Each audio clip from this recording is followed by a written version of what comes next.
Esse vídeo especialmente para vocês, do segundo colegial, e o tema da aula é a correção da tarefa sobre a Revolução Francesa, um dos temas preferidos de vários alunos. Estamos falando da frente 2, do módulo 4, eu sou o professor Fabrício, e não vou atrasar muito, já vamos começar a correção da tarefa. E a primeira pergunta é: qual é o significado histórico da Revolução Francesa? A resposta simples, porque não tem uma resposta tão simples, mas seria: foi a revolução que pôs fim ao antigo regime.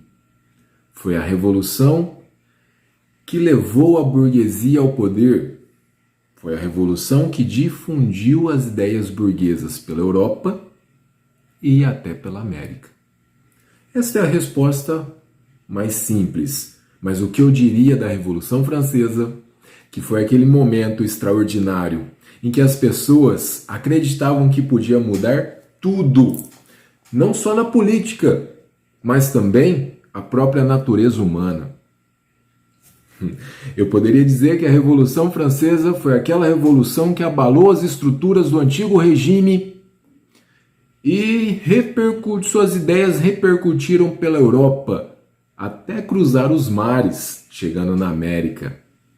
A Revolução Francesa é tão importante que ela marca o fim da Idade Moderna e o início da Idade Contemporânea. E ela não aconteceu em um dia, gente. Foi um processo revolucionário que durou 10 anos.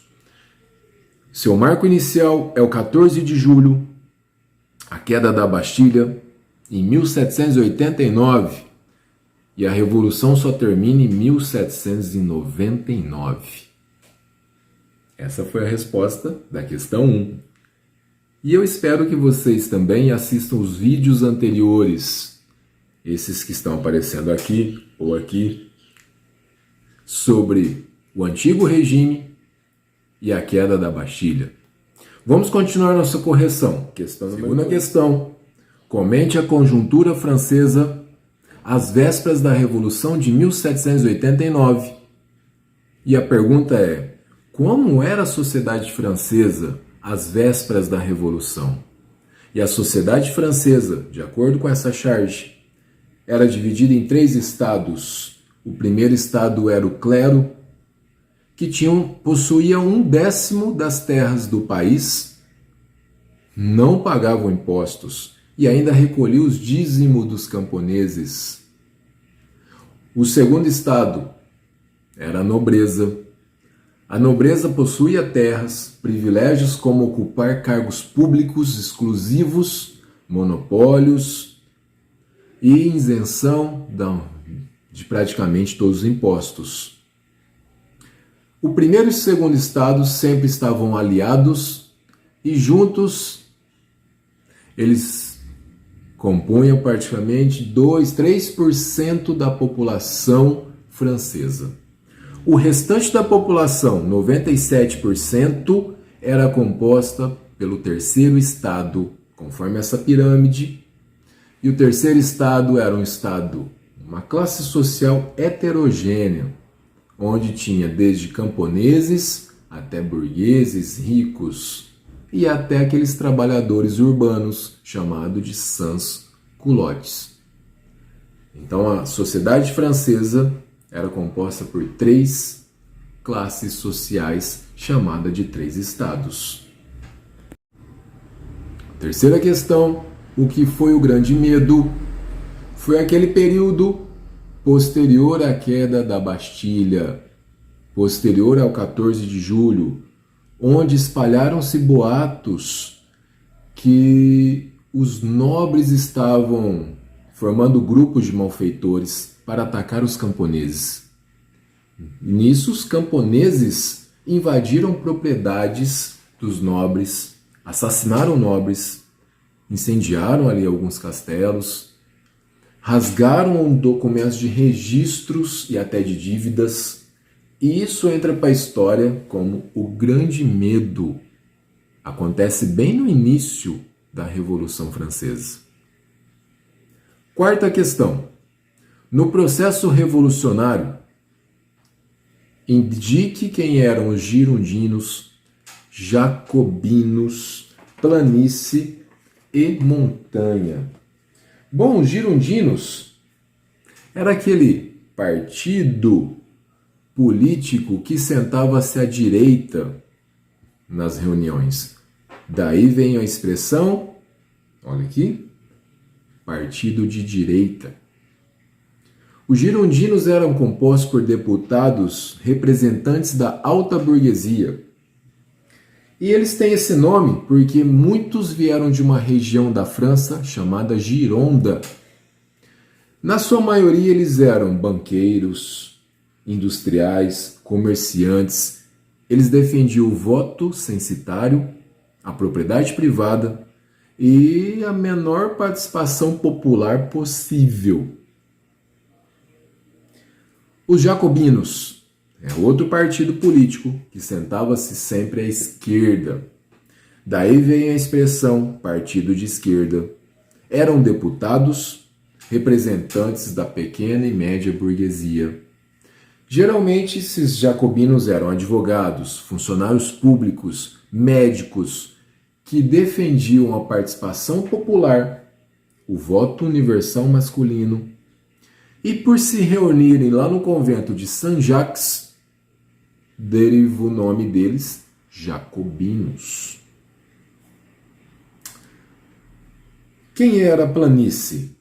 Planície também chamada de pântano. Eram aqueles deputados mais interesseiros. Eles eram aqueles representantes da burguesia também, principalmente da alta, e eles sentavam no centro das reuniões. Daí o nome partido de centro.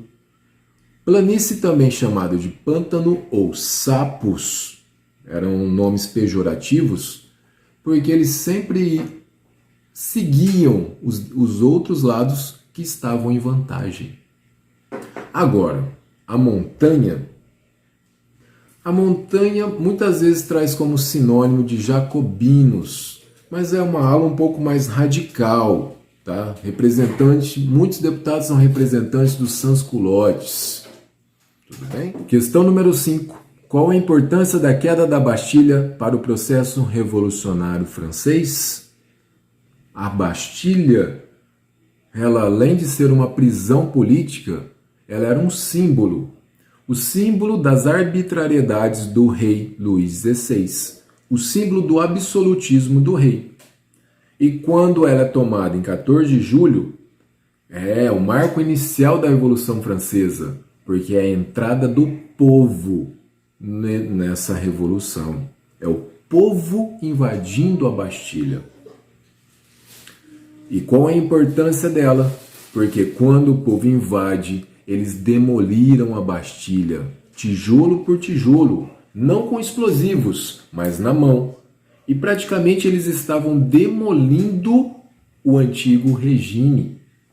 Eles estavam pondo abaixo o absolutismo do rei. Era como se fosse a destruição do antigo regime. Com a fumaça ainda sobre a Bastilha, Luís XVI voltou de uma caçada. Em seu diário, no dia 14 de julho de 1789, ele escreveu nada, em referência à caça mal-sucedida. Um criado veio informá-lo sobre os tumultos e a queda da Bastilha. Luís XVI perguntou: é uma revolta? Não, majestade, ele respondeu. É uma revolução.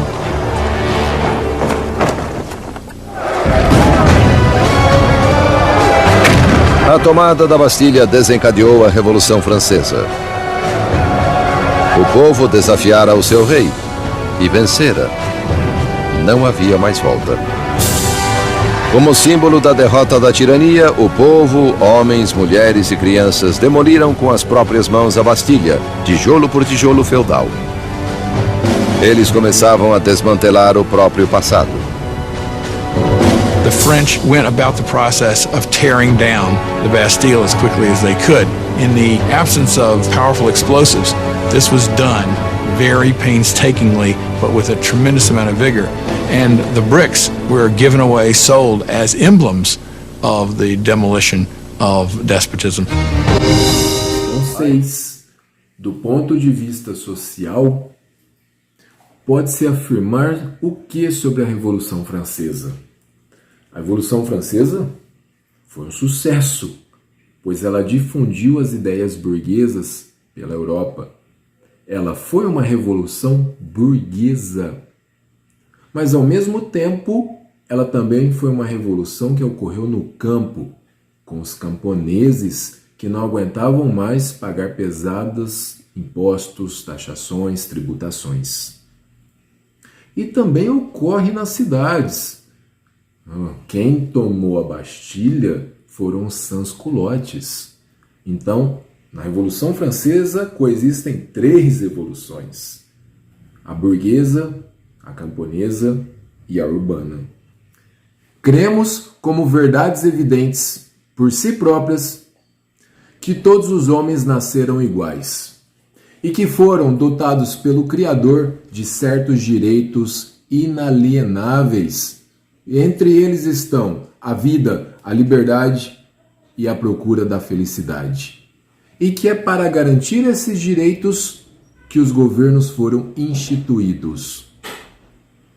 Eu sempre quis citar um trecho da Declaração de Independência dos Estados Unidos, redigida em 4 de julho de 1776, e um dos principais redatores foi Thomas Jefferson. Essa declaração foi inspirada nos ideais iluministas ou ilustrados. Questão número 7.